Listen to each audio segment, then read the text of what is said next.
అందరికీ మరణాత మరణాత మహిమస్వరం కార్యక్రమం వీక్షిస్తున్న దేవుని పిల్లలైన మీ అందరికీ ప్రభు నామములో శుభములు కలుగును గాక. ప్రతిరోజు ఇదే సమయమునకు ఈ కార్యక్రమం వీక్షించి దైవాశీర్వాదములు పొందండి. ఇప్పుడు పాస్టర్ సామ్యూల్ సుందర్ రెడ్డి గారు దేవుని వాక్య వర్తమానం అందిస్తారు. శ్రద్ధగా ఆలకించండి. దేవునికి స్తోత్రం. అందరికీ మరణాత. దేవుని మహాకృపను బట్టి బ్లెస్సింగ్ ఛానల్లో వాక్య సందేశాలు ప్రారంభించి నేటికి సంవత్సరం కాలం గడిచింది. మరి ఈ సంవత్సరం అంతా కూడా దేవుడు తన మహాకృపను బట్టి తన ఆత్మశక్తితో ఈ కార్యక్రమాన్ని జరిగించుకుంటూ ముందుకు వెళుతూ ఉన్నారు. చాలా సంతోషము. దీనికి సహకరించినటువంటి బ్లెస్సింగ్ ఛానల్ యాజమాన్యం వారికి, అలాగే వీక్షకులకు, అలాగే విశ్వాసులైనటువంటి మీ అందరికీ, అలాగే మా కొరకు ప్రార్థన చేస్తున్నటువంటి మీ అందరికీ కూడా ప్రత్యేకమైనటువంటి వందనాలు తెలియజేస్తున్నాను. మరి రాబోయే రోజుల్లో కూడా అద్భుతమైనటువంటి పరిచర్య జరగడానికి మీ అనుదిన ప్రార్థనలో మా కొరకు జ్ఞాపకం చేసుకుని ప్రార్థించండి. అలాగే మీ కొరకు కూడా మా అనుదిన ప్రార్థనలు మేము ప్రార్థన చేస్తూ ఉంటాము. ఒకవేళ మీకు ఈ కార్యక్రమం ఆశీర్వాదకరంగా ఉండి ప్రేరేపణ కలిగినట్లయితే కనుక మీ ప్రోత్సాహాన్ని అందించండి. ఈ కార్యక్రమాన్ని దయచేసి ముందుకు వెళ్ళడానికి సహకరించవలసిందిగా దేవుని పేరట తెలియజేస్తూ ఉన్నాను. దేవుడు మిమ్మల్ని బహుగా ఆశీర్వదించును గాక. ఆమేన్. దేవునికి స్తోత్రం. అందరికీ మరణాత. దేవుడు మనకు అనుగ్రహించిన ఈ ప్రాముఖ్యమైన సమయంలో దేవుని వాక్యాన్ని ధ్యానించుకుందాము. ముందుగా పరిశుద్ధ గ్రంథంలో వాక్య భాగాన్ని చదువుకుందాము. అపోస్తలుడైన పౌలు గలతీయులకు రాసినటువంటి పత్రిక 5వ అధ్యాయం 1వ వచనాన్ని చదువుకుందాము. గలతీ పత్రిక 5వ అధ్యాయం 1వ వచనము. ఈ స్వాతంత్ర్యము అనుగ్రహించి క్రీస్తు మనలను స్వతంత్రులుగా చేసి ఉన్నాడు. కాబట్టి మీరు స్థిరముగా నిలిచి మరలా దాస్యమును కాడి క్రింద చిక్కుకొనకుడి. చిన్న ప్రార్థన చేసుకుందాము. మహాపరిశుద్ధుడా, మహిమగల దేవ, ప్రేమస్వరూపి, దయగల యేసు క్రీస్తు ప్రభువా, నీ ఘనమైన నామానికి వందనాలు, స్తోత్రాలు, స్తుతులు చెల్లించుకుంటున్నాము. శ్రేష్టమైనటువంటి సమయంలో ప్రభువా నాయన, శ్రేష్టమైనటువంటి నీ మాటలు వినాలని తండ్రి, ఈ శ్రేష్టమైనటువంటి రోజున నీ బిడ్డలందరూ కూడా ప్రభు వేచి ఉన్నారు, నిలిచి ఉన్నారు. దేవా నీకు వందనాలు. ఆశపడుచు ఉన్నారు. ఆశపడే ప్రాణమును తృప్తిపరచువాడు నీవు మాత్రమే కనుక నీ అద్భుతమైనటువంటి మాటలను తండ్రి మాకు వినిపించమని, నీ కార్యములు నీ బిడ్డల పట్ల జరిగించి మహిమ పొందుకోమని మాట్లాడడానికి ఇష్టపడుతూ ఉన్న మంచి బోధకుడుగా ఉన్న యేసుక్రీస్తు వారి నామములో అడిగి వేడుకొనుచున్నాము పరమ తండ్రి. ఆమెన్. దేవనామమున మీ ఎల్లరికూ శుభములు కలుగును గాక. ఆమెన్. అందరూ బాగున్నారమ్మా?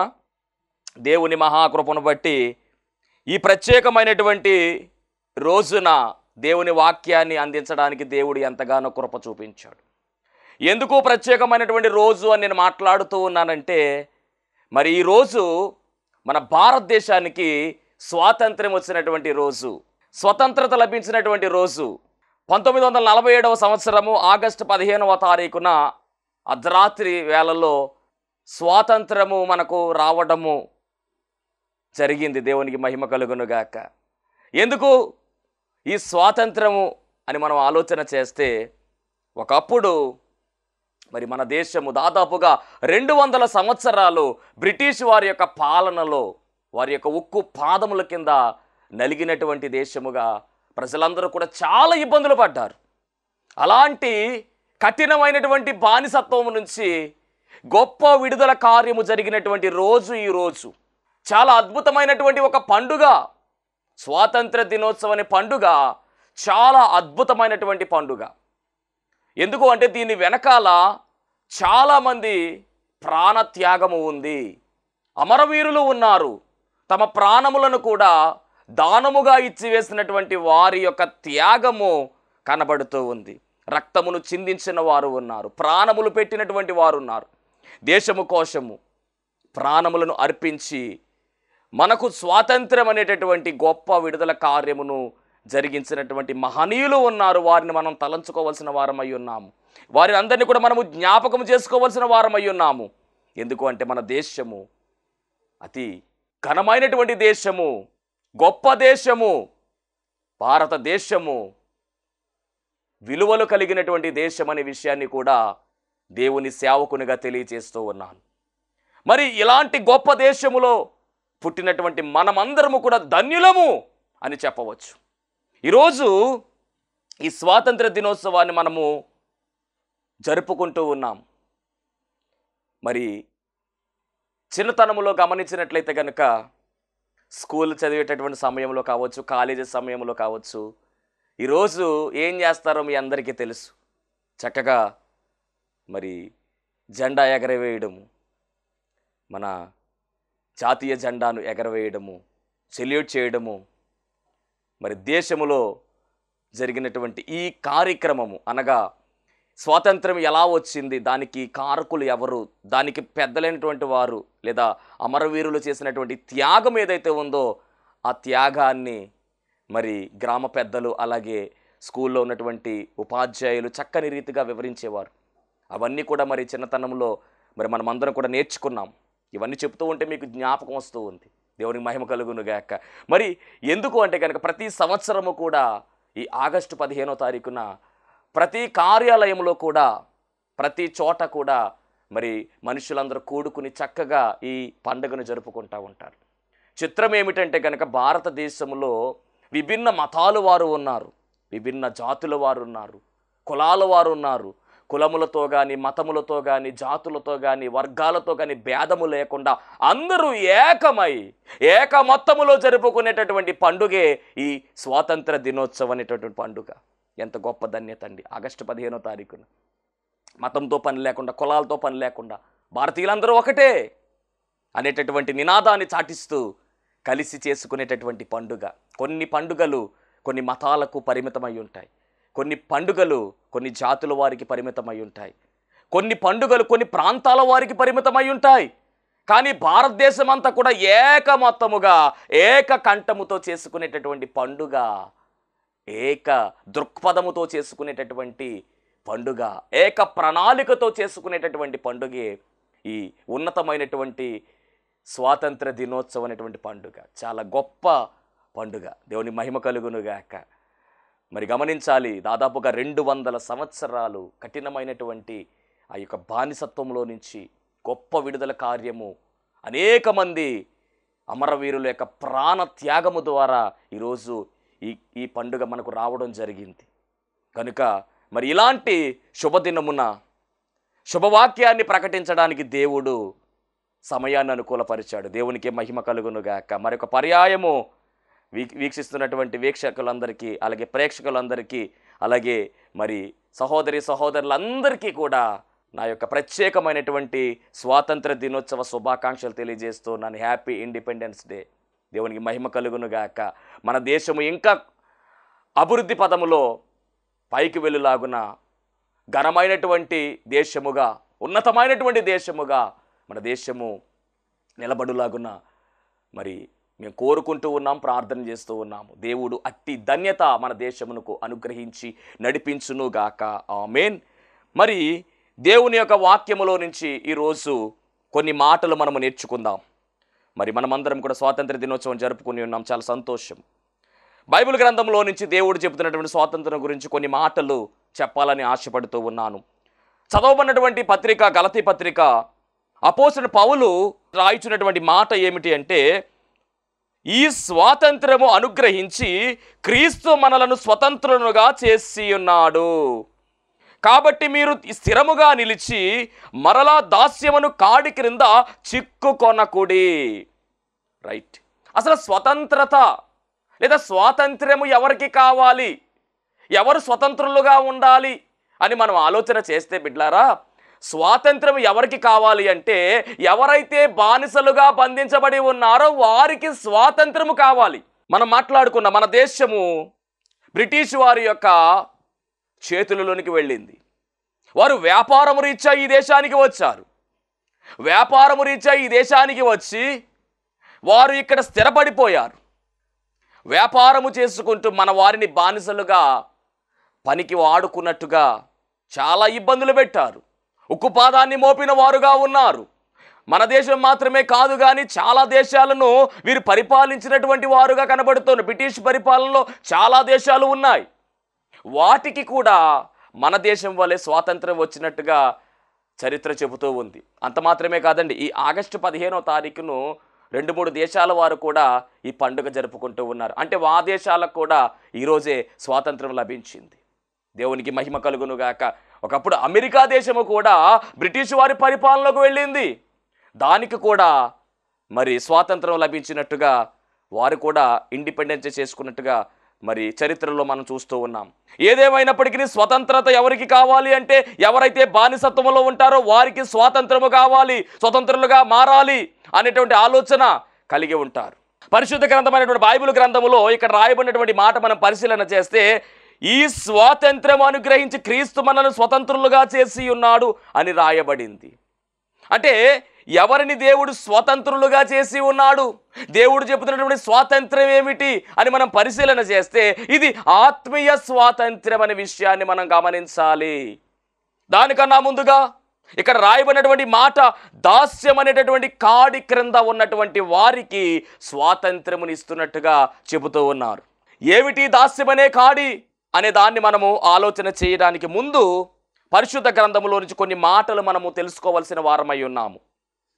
ఇందాక మనం అనుకుంటూ ఉన్నాం, బ్రిటిష్ వారి పాలనలో దాస్యత్వంలోనికి మన భారతదేశము వెళ్ళడం జరిగింది. దాని నుంచి విడుదల జరగడానికి అనేక మంది ప్రాణత్యాగం చేశారు. అలాగే మనం గమనించాలి, ఇశ్రాయేలు జనాంగాన్ని మనం పరిశీలన చేసినట్లయితే దేవుని ప్రజలుగా పిలువబడ్డారు వారు. ఈ జనాంగము దేశము కాని దేశములో అనగా ఐగుప్తు దేశములో బానిసలుగా ఉన్నట్టుగా, వారి మీద కూడా కఠిన బానిసత్వము మోపబడినట్టుగా నిర్గమకాండములో మనం చూస్తూ ఉన్నాం. దేవుడు వారిని విడిపించినట్టుగా ఆ బానిసత్వములో నుంచి, ఆ బానిస సంఖ్యలలో నుంచి, ఐగుప్తు రాజు చేతిలో నుంచి, ఆ దేశములో నుంచి ఇశ్రాయేలు జనాంగాన్ని విడిపించిన రీతి నిర్గమకాండములో మనకు కనబడుతూ ఉంది. గమనించాలి, భారతదేశము లోనికి వారు వచ్చి, బ్రిటిష్ వారు వచ్చి పరిపాలన చేశారు, చాలా ఇబ్బంది పెట్టారు. మనం అందరం కూడా స్వతంత్రులు కావాలి, విడుదల కావాలి, మాకు మా దేశాన్ని మేము పరిపాలించుకోవాలి, మా దేశాన్ని మేమే రూల్ చేయాలి అనేటటువంటి ఆలోచన మనకు వచ్చింది. ఇక్కడ జరుగుతున్నటువంటి చరిత్ర ఏమిటంటే, నిర్గమకాండములో పరిశీలన చేస్తే ఇశ్రాయేలు ప్రజలు ఐగుప్తు దేశానికి వెళ్ళారు, 70 మందిగా వెళ్ళారు. 430 సంవత్సరాలలో దాదాపుగా 30 లక్షల పైచిలుకు వారు అభివృద్ధి చెందినట్టుగా, విస్తరించినట్టుగా, సంతానము వృద్ధి చెందినట్టుగా కనబడుతూ ఉంది. దేశం కాని దేశములో ఆ పరాయి దేశం వారి చేత పరిపాలన జరుగుతూ ఉంది. బానిసలుగా వీళ్ళు మార్చబడ్డారు. ఎంతో భారమైనటువంటి పనులు చేస్తున్నట్టుగా, వెట్టి పనులు చేస్తున్నట్టుగా రాయబడింది. చదువుదాం, నిర్గమకాండ 1వ అధ్యాయము 11వ వచనము. కాబట్టి వారి మీద పెట్టిన భారములలో వారిని శ్రమ పెట్టుటకు వెట్టి పనులు చేయించు అధికారులను వారి మీద నియమింపగా, వారు ఫరో కొరకు ధాన్యాదు నిలువ చేసి పట్టణములను కట్టిరి. ఏదేమైనప్పటికీ కట్టిన సేవ చేయించినట్టుగా 14వ వచనంలో కనబడుతూ ఉంది. వారు ఇశ్రాయేలీయుల చేత చేయించుకొనిన ప్రతి పనియు కఠినముగా ఉండెను. వారు జిగటమంటితోనూ ఇటుకల పనిలోను పొలములో ప్రతి పనిలో కఠిన సేవ చేయించి వారి ప్రాణములను విసిగించిరి. ఇది బానిసత్వం అంటే. గమనించాలి దేవుని బిడ్డలారా, మన జీవితంలో కూడా బ్రిటిష్ ప్రభుత్వం చేసినటువంటి కార్యము ఏమిటి అంటే, మన దేశంలో 200 సంవత్సరాలు ఇలాంటి పనులు మన వారి చేత చేయించడం జరిగింది. అలాగే ఇశ్రాయేలు దేశంలో మనం గమనిస్తే గనక ఇశ్రాయేలు ప్రజలను ఐగుప్తు దేశములో ఇలాంటి బానిసత్వం చేశారు. దేవుడు వీరికి గొప్ప విడుదల కార్యము జరిగించి, ఆ విడుదల కార్యము జరిగించినటువంటి రోజు గురించి దేవుడు మాట్లాడుతూ అంటున్నారు కదా, కాబట్టి ఈ దినము మీకు జ్ఞాపకార్థమైన దినమగును అని చెబుతూ ఉన్నాడు. గమనించాలి, మన దేశ స్వాతంత్ర్యం గురించి, ఈ రోజు గురించి, అలాగే ఇశ్రాయేలు ప్రజలకు దేవుడు ఇచ్చినటువంటి విడుదల రోజు గురించి కలిపి చెబుతూ ఉన్నాను. చాలా జాగ్రత్తగా గమనించండి. ఎందుకంటే దేవుని ప్రణాళిక లేకుండా ఏ దేశము కూడా క్షేమముగా ఉండదు. ప్రతి దేశం మీద దేవుని ప్రణాళిక ఉంది. ఈ ప్రపంచమంతా కూడా దేవుని యొక్క చిత్తములో జరుగుతూ ఉంది. ప్రతి మానవుడు కూడా దేవుని చిత్తానుసారముగానే ముందుకు వెళ్ళవలసినటువంటి పరిస్థితి ఉంది. ఎందుకంటే దేవాది దేవుడే సృష్టికర్తగా ఉన్నాడు. దేవుడు ఒక్కడే, ఆయనే సర్వ సృష్టికర్త అయినటువంటి దేవుడై ఉన్నాడు కనుక ప్రతి భూభాగము, ప్రతి మానవుడు, ప్రతి జంతువు ఆయనకు తెలిసే ఉన్నవి. దేవునికి మహిమ కలుగునుగాక. కాబట్టి భారతదేశానికి స్వతంత్రత రావాలి, స్వాతంత్రం రావాలనే ప్రణాళిక దేవుని చిత్తములో ఉంది. అది 1947వ సంవత్సరము ఆగస్టు 15వ తారీఖు అనేటువంటి చిత్తము ఆయన కలిగి ఉన్నాడు. గమనించాలి, ఇక్కడ ఇశ్రాయేలీయుల ప్రజలకు కూడా స్వాతంత్రము రావాలి, ఐగుప్తు దేశంలో నుంచి విడుదల జరగాలి, వారు పడుతున్నటువంటి ఈ బానిసత్వం నుంచి బయటికి రావడానికి వారు దేవునికి మొర్ర పెట్టారు. మొర్ర పెడితే దేవుడు మోషే గారిని ఏర్పాటు చేసుకుని చక్కగా అక్కడి నుంచి మరి ఆ దేశములో నుంచి, ఐగుప్తు దేశములో నుంచి దేవుడు వాగ్దానం చేసినటువంటి వాగ్దత్వ భూమి అయినటువంటి కనాను దేశానికి నడిపించడము, విడిపించడము జరిగింది. దేవునికి మహిమ కలుగును గాక. అలా విడుదల జరిగినటువంటి ఆ రోజు ఏదైతే ఉందో ఆ రోజునంట మీరు జ్ఞాపకం పెట్టుకోవాలి అని చెప్తూ ఉన్నాడు దేవుడు. చదువుదాం ఒకసారి అది. నిర్గమకాండము 12వ అధ్యాయము 14వ వచనం చదువుదాం. కాబట్టి ఈ దినము మీకు జ్ఞాపకార్థమైన దినము. ఎందుకు అంటే కనుక ఐగుప్తు బానిసత్వంలోంచి మీరు బయటికి తీసుకువచ్చినటువంటి రోజు ఇది. మీకు విడుదల కలిగినటువంటి రోజు. ఆ బానిసత్వంలో నుంచి నేను మిమ్మల్ని విడుదల చేసినటువంటి రోజు కాబట్టి ఈ రోజును మీరు జ్ఞాపకార్థముగా గుర్తుపెట్టుకోవాలి అని దేవుడు చెబుతూ ఉన్నాడు. అలాగే మనము కూడా మరి ఈ ఆగస్టు 15వ తారీఖున ఎందుకు గుర్తుపెట్టుకుంటూ ఉన్నాము? ఎందుకు సంవత్సరాలు ఇన్ని అయినప్పటికీ 78 సంవత్సరాలు గడిచిపోయింది అయినప్పటికీ చేసుకుంటున్నాం. ఎందుకు అంటే కనుక ఈ రోజుకు ఎంతో విలువ ఉంది. అందుకనే మతముతో పని లేదు, కులముతో పని లేదు, వర్గముతో పని లేదు. అన్ని మతాల వారు కూడా జరుపుకునే పండుగ అనే మాట చెబుతూ ఉన్నాను. ఎంత గొప్ప దేశం మనది, ఐక్యత కలిగినటువంటి దేశము. భిన్నత్వంలో ఏకత్వము, ఏకత్వంలో భిన్నత్వం అనేటువంటి నియమం మీద కొనసాగుతూ ఉంది. ఎవరికైనా ఆపద వచ్చినట్లయితే కనుక మతముతో పని లేదు, కులముతో పని లేదు, వర్గముతో పని లేదు. ఆపద వస్తే ఏ మతస్థులకైనా మనం సహాయం చేస్తాం. అలాంటి ప్రేమ కలిగినటువంటి దేశము ఇండియా. దేవునికి మహిమ కలుగును గాక. ప్రపంచంలో ఎన్నో దేశాలు ఉండొచ్చు, కానీ ఇక్కడ ఉన్నటువంటి ప్రేమతత్వము, ఈ దేశంలో ఉన్నటువంటి అభిమానము, ఈ దేశంలో ఉన్నటువంటి ప్రేమతత్వము ఏ దేశంలోనూ కనపడదండి. ఆచారాల వ్యవహారాలు కావచ్చు, కొన్ని నియమాలకు పద్ధతులు కావచ్చు, కట్టుబడి పద్ధతులు కావచ్చు, అన్ని విషయాల్లో కూడా ఉన్నతమైనటువంటి దేశం అనే విషయాన్ని కూడా దేవుని సేవకునిగా తెలియజేస్తూ ఉన్నాను. దేవునికి మహిమ కలుగును గాక. చెప్పాలి అంటే కనుక నిజంగా ఇలాంటి దేశంలో పుట్టినందుకు మనము చాలా సంతోషించాలి. అంత ఉన్నతమైనటువంటి దేశము, విలువలు కలిగినటువంటి దేశము. కాబట్టి ఈరోజు జ్ఞాపకార్థముగా గుర్తుపెట్టుకోవాలి. అందుకనే జ్ఞాపకార్థముగా జరిపించుకుంటూ ఉన్నాము. అలాగే రెండవదిగా మనం గమనిస్తే కనుక ఇశ్రాయేలు ప్రజల గురించి చెబుతున్నటువంటి మాట, తరతరములకు నిత్యమైన కట్టడగా దాన్ని ఆచరింపవలెను. నిత్యమైన కట్టడ, మర్చిపోవడానికి వీలు లేదు. నిత్యమైన కట్టడగా జ్ఞాపకం చేసుకుంటూ ఉన్నాం. దేవునికి మహిమ కలుగును గాక. మూడవదిగా మనం పరిశీలన చేస్తే కనుక సంఘముగా కూడవలెను అని రాయబడింది. సంఘముగా, మీరు పరిశుద్ధ సంఘముగా కూడుకోవాలి. అందుకనే కదా ఈ పండుగను సంఘముగా కూడుకుని చేసుకుంటూ ఉన్నారు. దేవునికి మహిమ కలుగును గాక. స్కూల్ దగ్గర చిన్నపిల్లలందరూ కూడుకుంటారు, ఆఫీసుల దగ్గర పెద్దవారందరూ కూడుకుంటూ ఉంటారు. ఎక్కడ పడితే అక్కడ రెపరెపలాడుతూ ఆకాశంలో జెండా ఎగురుతూ ఉంది, జాతీయ జెండా. ఐక్యత చూపిస్తున్నటువంటి జెండా అది. దేవునికి మహిమ కలుగును గాక. శాంతిని చూపిస్తున్నటువంటి జెండా అది. అంటే ఇక్కడ ఈ ఇశ్రాయేల్ చరిత్ర రాయబడినటువంటిది మన భారతదేశానికి కూడా ఇక్కడ సరిపోతూ ఉంది. ఆ మ్యాచింగ్, ఆ పోలిక కనపడుతూ ఉంది. దేవుని ప్రణాళిక అంటే ఇదే. సంతోషముగా జరుపుకోమని దేవుడే ఇక్కడ వాళ్ళకు జ్ఞాపకం చేస్తూ ఉన్నాడు. మనకు ఇందులోంచి మనకు కూడా మన దేశానికి సంబంధించిన పండుగగా జ్ఞాపకం చేస్తూ ఉన్నాడు. దేవునికి మహిమ కలుగును గాక. ఏదేమైనప్పటికీ జ్ఞాపకార్థముగా ఈ పండుగ ఆచరించాలి, నిత్యమైన కట్టడగా ఉండాలి. అంత మాత్రమే కాదు, పరిశుద్ధ సంఘముగా కూడుకోవాలి. అలాగే ఈ యొక్క చరిత్ర వెనకాల ఉన్నటువంటి కారణం ఏమిటో జ్ఞాపకం చేసుకుని వివరించుకోవాలని కూడా ఇక్కడ కనబడుతూ ఉంది. అలాంటి విశిష్టత కలిగినటువంటి రోజండి రోజు స్వాతంత్ర దినోత్సవం. దేవునికి మహిమ కలుగును గాక. అంటే బానిసత్వంలో నుంచి బయటకు విడుదల కావించబడినటువంటి రోజు. తరువాత కాలంలో ఏమి జరిగింది అంటే కనుక మన రాజ్యాంగాన్ని మనమే రాసుకున్నాం చక్కగా. అంబేద్కర్, డాక్టర్ బిఆర్ అంబేద్కర్ రావు చక్కగా ఆయన ద్వారా భారత రాజ్యాంగము రూపొందించబడింది. ఎంత చక్కని ప్రణాళిక ఆయన ఇచ్చారో గమనించాలి. అద్భుతమైనటువంటి రాజ్యాంగ నిర్మాతగా పేరు ఆయనకు వచ్చింది. ఎంత గొప్ప అద్భుతం అండి. దేవుని మహిమ కలుగును గాక. చక్కని రాజ్యాంగము. అంతే, మన రాజ్యాంగం మనది, మన పరిపాలన మనది, స్వేచ్ఛ లభించింది మనకు. స్వేచ్ఛ హక్కు అనేది దేవుడు మరి అంబేద్కర్ గారి ద్వారా చక్కని రాజ్యాంగాన్ని రూపొందించడం జరిగింది. ఈ జ్ఞానమంతా కూడా దేవుడు అనుగ్రహించిన జ్ఞానం అనే విషయాన్ని కూడా తెలియజేస్తూ ఉన్నాను. ఇప్పుడు మనం గమనించినటువంటి వాక్యంలోకి వస్తే కనుక గలతీ పత్రిక 5:1 రాయబడిన మాట, ఈ స్వాతంత్రం అనుగ్రహించి క్రీస్తు మనల్ని స్వతంత్రులుగా చేసి ఉన్నాడు.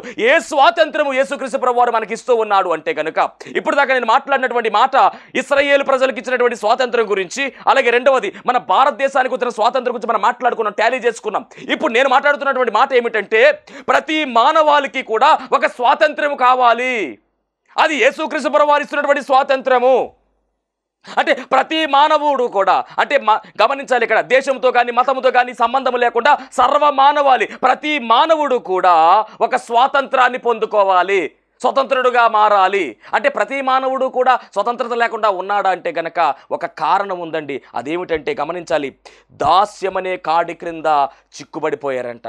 ఏమిటా దాస్యమనే కాడి అంటే ప్రతి మానవుడు కూడా దాస్యమనే కాడి కింద చిక్కుబడ్డారు. ఆ దాస్యమనే కాడి ఏమిటంటే యోహాను సువార్త 8వ అధ్యాయము 34వ వచనము. అందుకు యేసు, పాపము చేయు ప్రతి వాడును పాపమునకు దాసుడని మీతో నిశ్చయముగా చెప్పుచున్నాను. దేవునికి స్తోత్రం. సర్వమానవాళి కూడా పాపము అనేటటువంటి దాస్యత్వములోనికి వెళ్ళిపోయింది. ఇది గమనించాలి.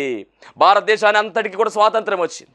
అలాగే సర్వమానవాళికి కూడా స్వాతంత్రము యేసుక్రీస్తు ప్రభువు వారు ఇస్తూ ఉన్నారు. ఈ స్వాతంత్రము ఖచ్చితంగా పొందుకోవాలి.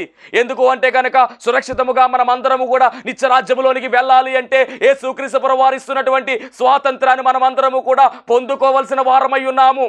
దేవుని వాక్యము సెలవిస్తూ ఉంది, సత్యము మిమ్మల్ని స్వతంత్రులుగా చేయును. ఆ సత్యము ఏమిటి అంటే యేసుక్రీస్తు ప్రభువు వారే. కాబట్టి యేసుక్రీస్తు ప్రభువు వారు లేకపోతే మనకు స్వాతంత్రము లేదు. వ్యక్తిగతముగా గమనించవలసినటువంటి మాట ఏమిటి అంటే పాపం అనేటటువంటి దాస్యత్వములో నుంచి స్వతంత్రులుగా చేయడానికే యేసుక్రీస్తు ప్రభువు వారు నరవతరిగా ఈ లోకములోనికి రావడం జరిగింది.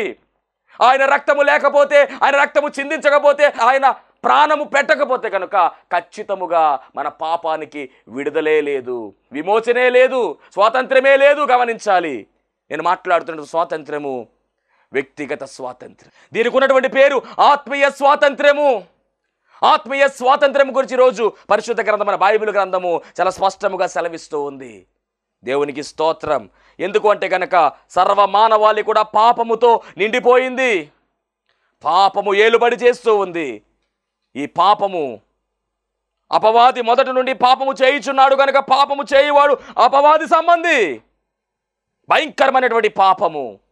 ఈ పాపం అనేటటువంటిది మానవుని ఏం చేసిందంటే బంధించి వేసేసింది. ఇప్పుడు పాపములో నుంచి విడుదల కలిగించబడాలి.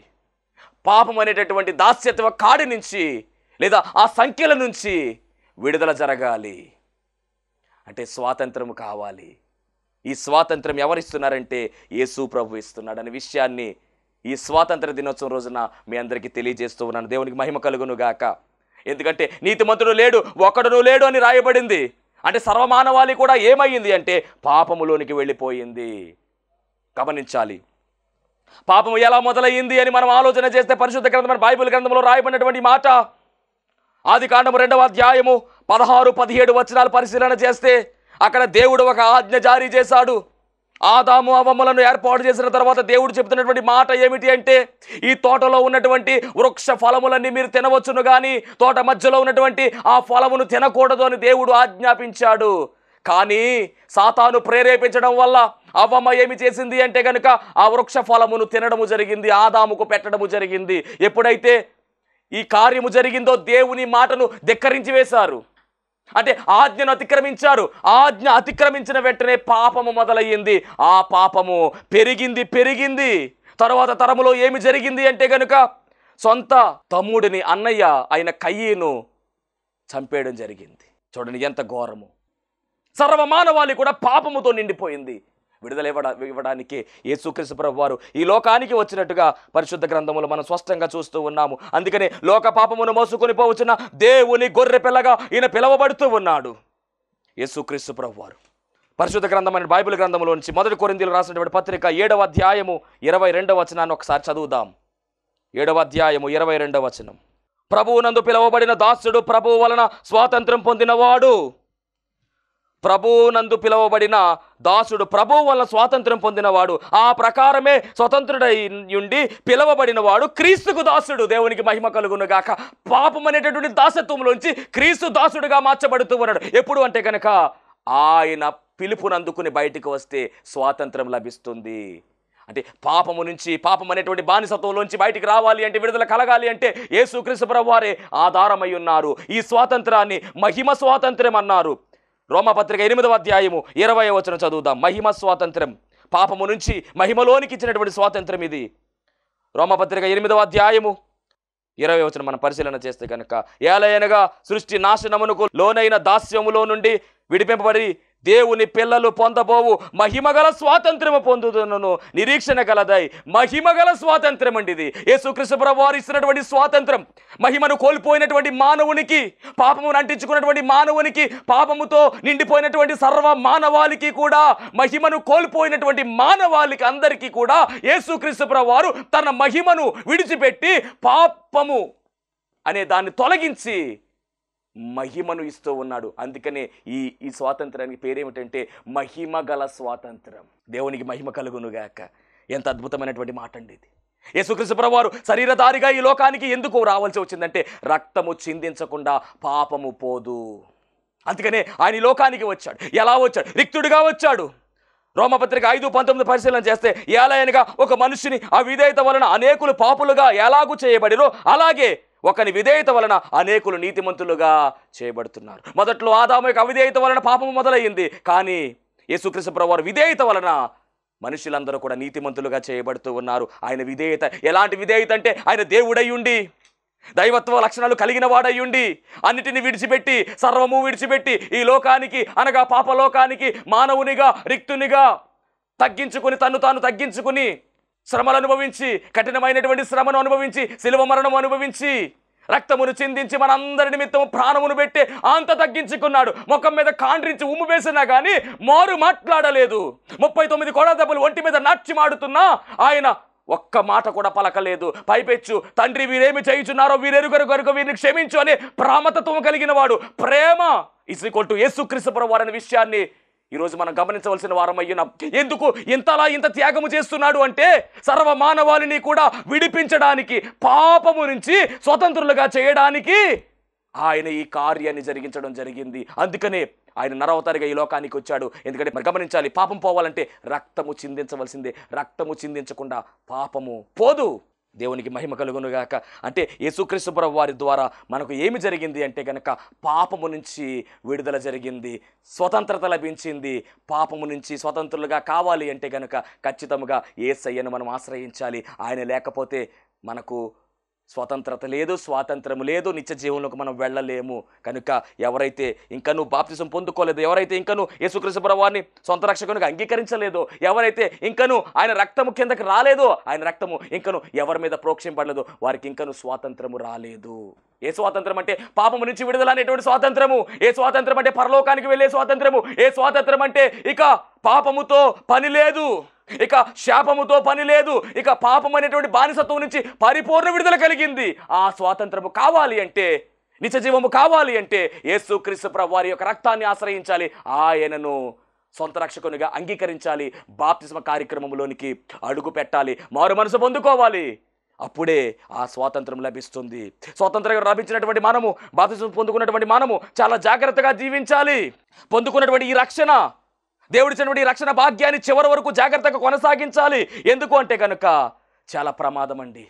మన దేశాన్ని మనం కాపాడుకున్నాం, మన దేశం స్వాతంత్రం వచ్చిన తర్వాత కూడా బోర్డర్లో మరి మిగిలిన దేశాల నుంచి ఇబ్బంది లేకుండా ఖచ్చితంగా సెక్యూరిటీ పెడతారు. అంటే అక్కడ బార్డర్లో ఎవరున్నారంటే కనుక మరి సోల్జర్స్ ఉంటారు. బార్డర్లో ఖచ్చితంగా వాళ్ళ యొక్క మరి కాపుదల ఉంటుంది.